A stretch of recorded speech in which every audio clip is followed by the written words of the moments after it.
दोस्तों, क्या आप जानते हैं कि कालिया नाग अपने निवास स्थान रमणक द्वीप को छोड़कर वृंदावन की यमुना नदी में रहने क्यों आया? चलिए जानते हैं। कालिया नाग एक विशाला और 5 फन वाला नाग था, जिसका निवास स्थान रमणक द्वीप था। परंतु उसने नागों के शत्रु गरुड़ के डर से वृंदावन की यमुना नदी में निवास करने का निर्णय लिया, क्योंकि गरुड़ को ऋषि शौबरी ने श्राप दिया था कि वह मृत्यु प्राप्त किए बिना वृंदावन नहीं आ सकेगा। एक दिन कृष्ण और उनके बाल सखा यमुना नदी के किनारे खेल रहे थे। तभी उन्होंने देखा कि एक बालक खेलते खेलते यमुना नदी में गिर गया है।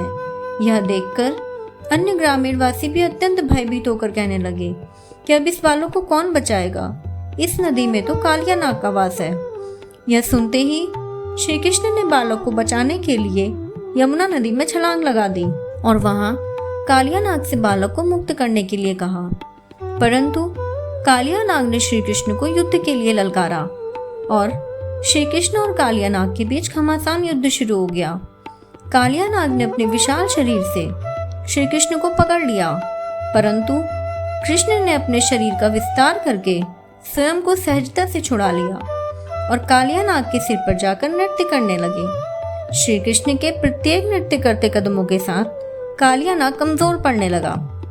तभी कालिया नाग की पत्नियां भी श्री कृष्ण से प्रार्थना करके अपने पति के जीवन के लिए दया मांगने लगी और कालिया नाग को भी अपनी गलती का एहसास हुआ और वह श्री कृष्ण से क्षमा मांगने लगा।